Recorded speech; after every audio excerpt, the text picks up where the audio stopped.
What's up, YouTube? We're here with an episode of Operation Redstone Gaming, where I will be showing you this system right here. It is the only working shop on the Xbox 360 version that does not use sand. Took me countless hours to figure out how to do this.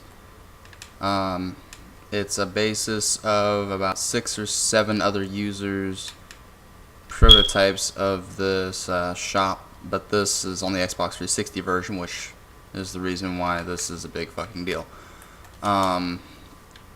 Basically, I'm going to show you how this works. You're going to deposit the item in this hole here. This is the single shop type. Over there is the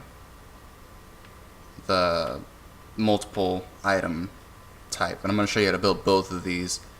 Probably going to be 2 different videos for each one. This is just going to be a video showing you a demonstration of how it works and the fact that there's no kinks inside either one of these systems. But this one we'll be buying a diamond sword. Basic rules: you're going to throw in however much it costs, which is 8 redstone dust, of course, because this is Operation Redstone. And then when that light right there turns on, you're going to press this button. And I mean, you could spam this button as much as you want and it's not doing anything. But as soon as we throw in 8 redstone, 1, wait for the light to turn off, 2. What that light right there does is it keeps you from throwing in the items too fast. It kind of gives you a timer to go off of, so that way you don't mess up the system by throwing them in whether too fast and it doesn't count it. Let's see, I do believe 1 more should be the last one. And then after you've thrown in all 8, that light should come on. You gotta give it a second to think. And yeah, that's basically all it's doing. Once that light turns on, you click here and it gives you a sword. Whoopee, we have a sword. I don't like that sword, so I want another one. We're gonna get rid of this wall so I can show you how this whole system works. Okay, when you throw in the item, it's gonna go down here. If it matches with this right here, which is 2 dispensers that come off, oh, we needed that block.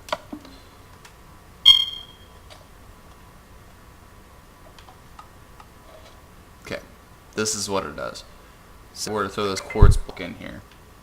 You throw it in there, it's going to start the system, but it doesn't match, so it keeps going.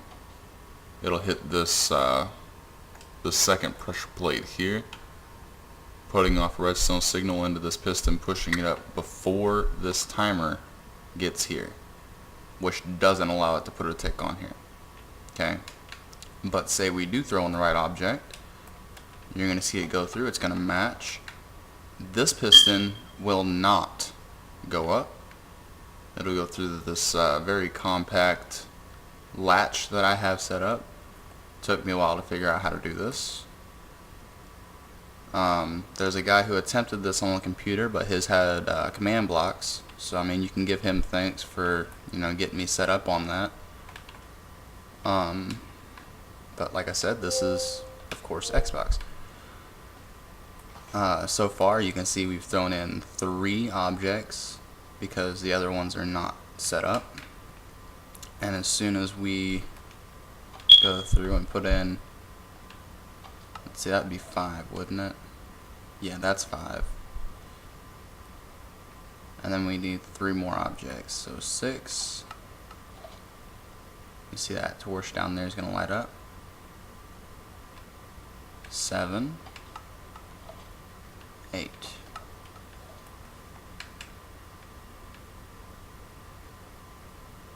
And then it's gonna turn this torch on, going through this completely insane line here. And this is what tells you that the thing's allowed to be bought. This isn't needed. This little injection right here is not needed. I just do that for, you know, visual purpose, make it look nice. But this line right here is, this line going into this piston, this is what allows it to tell you that you have enough in the system to buy the object. Once you have enough in the system, it'll push this piston down, and when you press that button to actually buy it, this always sends out the signal. But if the piston's not pushing down here, this signal is going to die right here, and it won't go through to buy the object. But if this piston is pushed down, it'll send the impulse through here.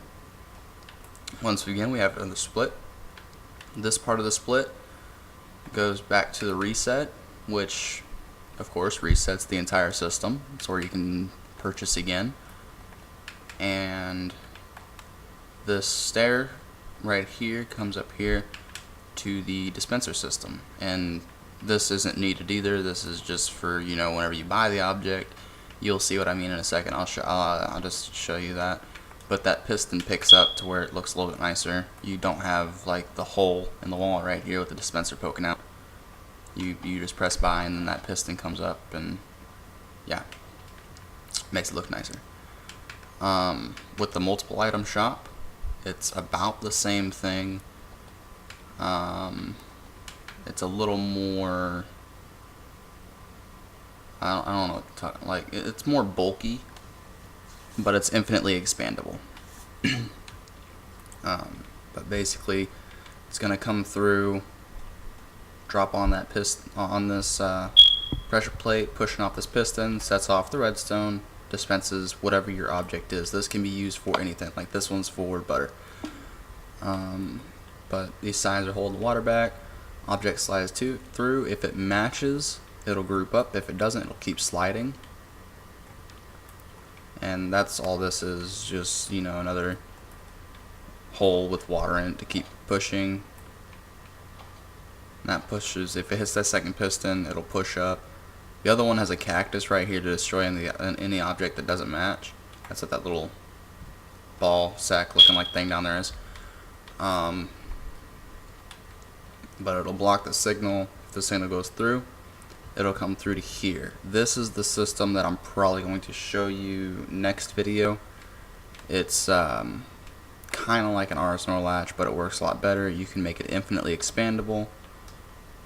But what it does is, if you put a tick on it, it'll go through and light up the farthest torch, and you can make this go as far as you want. This one's to 10.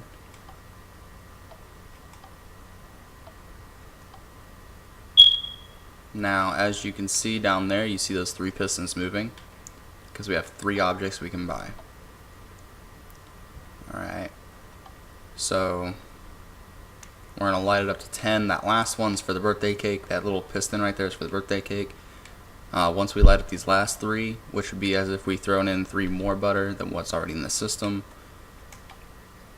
Throw in 1, throw in 2, and throw in 3. That last piston's going to push down. These are the same exact concept of what the last one was, where if these are down, you can buy the object. And these are your push buttons to be able to buy the object, to send the impulse for it. And once again, it's the same exact thing. You're going to see it all go through. This is the splitter. Okay? This will go up to the dispensers, which is right there. And this all connects together to make an impulse to reset the entire system. Once again, these lines right here are impulses to show you that the object's available to be bought. And this is just going off of the back switches right here. If these turn off, these are on, sending the impulse to the lights to turn on. You don't need that, but it makes it look better inside here, because then you have these lights showing you which items can be bought. And we're just gonna buy some birthday cake since we threw in 10. You can't get refunds out of this system. I'm still attempting to figure out how to add and subtract. You know, you throw in 10, you subtract 2, you still have 8, you'd be able to buy the pie or more cookies. But With this system, you cannot do that. That's why I put up a sign, no refunds, and buy one item at a time. Know exactly how much you've thrown in, which isn't too hard, because as you throw them in, I'll show you what the system looks like. Basically, it's the same thing with that light. One, we want to buy 2 here. See how the light goes through?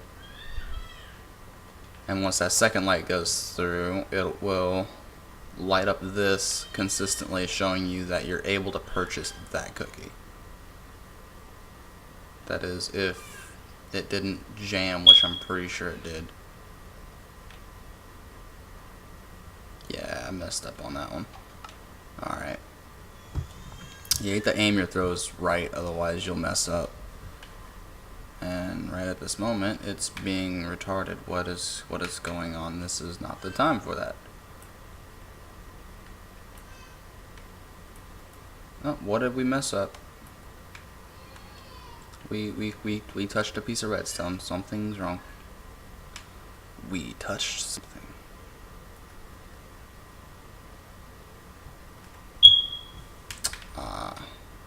Okay, well, the system works. Don't worry about that. I know it does. I've used it before. That's just being really retarded. 1, 2.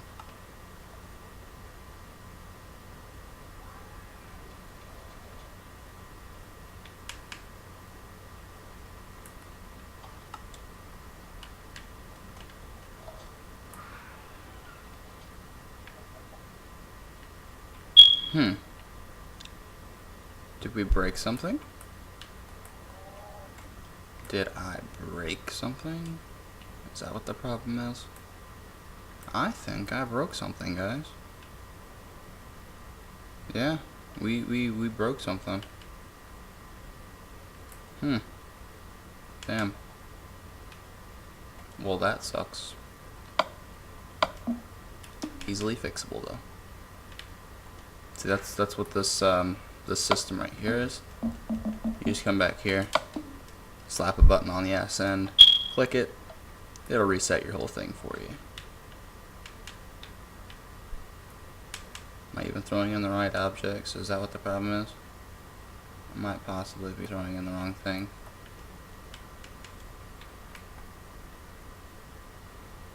One.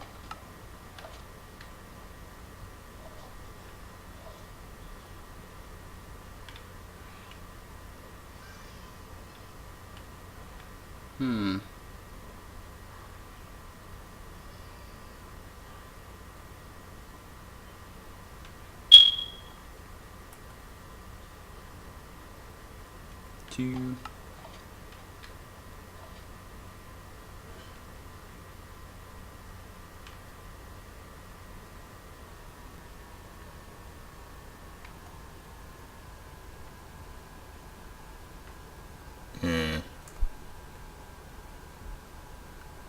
Three. Oh, that's what it is. Grouping. Yeah, if it doesn't group, then it'll hit the second pressure plate. Normally, that does not do that. But, in this case, it's just being retarded because we're filming for YouTube, I'm pretty sure. But, as you can see, everything's trial and error. It all works. See how that goes through. Now you have that light right there. That light's going to come up behind whatever your object is that you can buy. So if you can buy this, that'll go through. 2.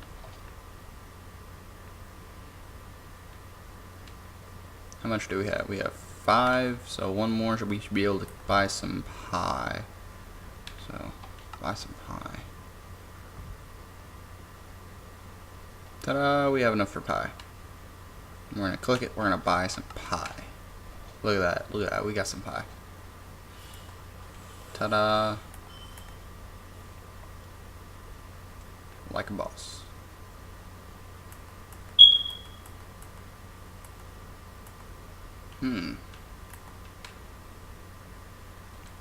But yeah, that's basically how this works. Next video I'll be showing you how to make this right here, which is a very simple system. Ignore this doesn't exist. This is only if you want to have a button reset. But this is as big as it is. This one goes to 3, 6, 9, 10, 11. That one goes to 11. You can make it infinitely long. And you can also have a button that goes above it. So you could build this thing higher too. But yeah, all it is just a couple of components thrown together. I'll show you how to build that next, and then we'll get into this monster right here. And if you guys really want me to, I can build the multi, which would be probably about a 30-minute episode or multiple 10-minute episodes, I guess you could say. But y'all have a nice night.